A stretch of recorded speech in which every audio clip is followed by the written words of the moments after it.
Thanks, Goose. The third and final chapter of the StarCraft II trilogy is upon us, and Hex, we're both fans of the series and partial to a bit of RTS, but we do happen to have a StarCraft expert in-house, so it would be crazy for us not to ask him to review it. Yes, our very own host of Good Game, Well Played, Hingers. And Bajo, I think he's a little bit excited. StarCraft, StarCraft, StarCraft, StarCraft! You must embrace what you have become. If you are to be the leader we now need, you shall not stand against me. We should strike immediately. My will is not so easily broken, Amon.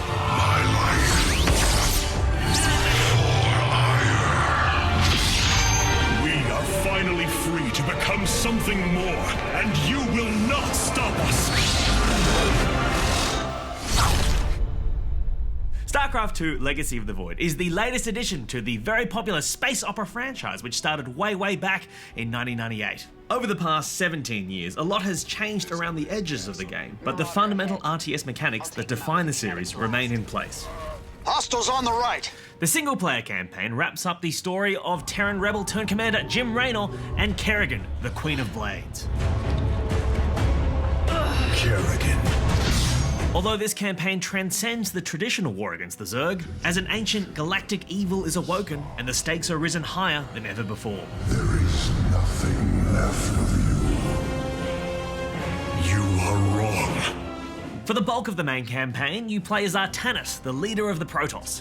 The galaxy has come under existential threat from Amon, the Fallen One, and your job is to gather the few uncorrupted forces scattered throughout space to take on and defeat Amon's Legion. While commanding Artanis' ground forces through missions, you meet and occasionally get to control powerful heroes, I am not your enemy. who are often old favourites from previous games. But unlike the last expansion, hero units now take a back seat. Do you sense that? Instead, the main mechanic this time around is the Spear of Adun, an arc ship constantly hovering above the battlefield with an array of powerful abilities at your disposal. It allows you to call down reinforcements, give your units temporary combat buffs, or even just pulverize an enemy base. The Spear of Adun's abilities feel great to use and really incentivized me to play through the bonus objectives so I could unlock more spectacular ways of killing space monsters. Similarly, each new level of the campaign unlocks new units from your War Council. So if you find yourself stuck on a mission, there is lots of fun in experimenting with the different units and abilities at your disposal until you finally unlock the correct combination the mission is calling for. Order me to war. I did find some of the missions at the start of the campaign a little bit samey. You build a base, you build some guys, you go crush your opponent with overwhelming force. This hive cluster has fallen. Continue on, brothers. But the second half of the campaign gets a lot more interesting, with a much better array of mission types. Where the single-player missions really shine through, though, is in the epilogue after the main campaign. The writers have gone all out in the ending of this terrifying saga, which begins to question some fundamental assumptions about the reality of the StarCraft universe and is a fitting, if not philosophically confusing, end to the journey we've been following for so many years. And the whole thing is held together with Blizzard's trademark cutscenes.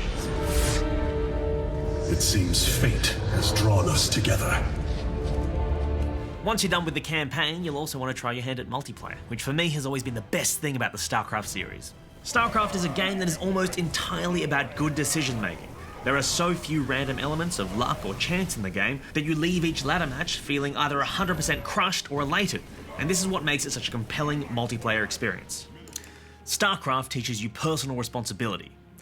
Having said that, one of the big drawbacks has been in the past how unfun it could be to play with your friends. Experienced players didn't necessarily know people at their level, so to prevent pointless noob stomping, you had to get pretty creative with your game setups. But now, Blizzard have released a slew of new modes to make casual multiplayer a little bit more fun. The first of these is Archon mode, which allows two players to control the same set of units. It's you and me versus Cosmic Summer and Shaper AU. Bajo and I tried this out over the weekend, and it was a lot of fun. We will smash them. Actually, we won't, because I am so rubbish at StarCraft. Okay, go attack the Marine, go attack the Marine. I'm gonna get him. Yes. Yeah, suck it. Yes. Yeah, I go for the base. I'm just gonna go for it. Do it. Here they come. Oh, he's flying away! No, you don't, buddy! Blah, blah, blah, blah, blah, blah, blah, blah, blah. Blah, blah, blah, blah, blah, blah. They're just enjoying the defeat. Oh, yes. Yes. Great work, Barjo. Oh, we did it. I'm obviously the best at StarCraft, and Barjo is an unforgivable scrub, but for once it didn't matter. I was in charge of managing our economy and our bases, and spent the whole game just pumping out units for Barjo to send to mercilessly slaughter our foes. Oh, that's their whole army. I'm going in. Oh, Zealots down. I want some more Zealots. It's alright, I made some more. Did you? For you. Yep. There's two. There's a Zealot and a Spellcaster that... They got like eight or 9 Marines coming. They're coming to our base. Alright, it's alright. Alright, defensive mode. Build some dudes. Oh, we could die. We could die right now. We could. We may have overextended. We need more dudes. Are you building dudes? Yep. I'm waiting for our war gates to cool down. We're going to be fine. I think this will be a great way for friends to learn and teach the finer points of multiplayer without having to tediously explain things via in-game chat where you're trying to forgate your newbie friend and they're just like cursing you out for being Protoss scum. The other new type of multiplayer are the co-op missions. It's all good. I go, oh no! Oh, From what I've seen, the missions themselves are kind of similar to the ones you play through in the single-player mode. Ow, they're dead. All my guys are dead. My medic's here. But at the end of each mission, your character gets experience, which unlocks some previously unseen abilities. Bonus objective updated.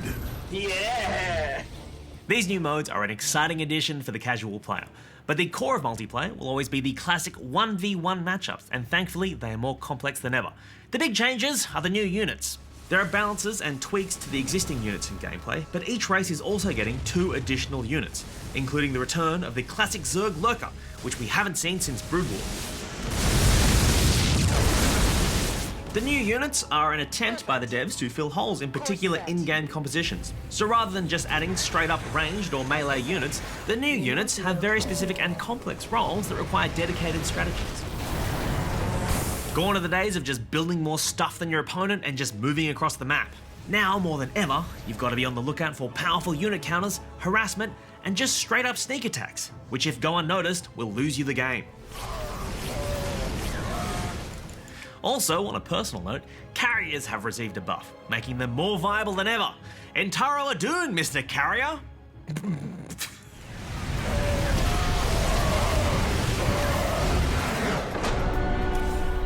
Anyway, all this means classic multiplayer is a bigger mind game than ever, and I love it.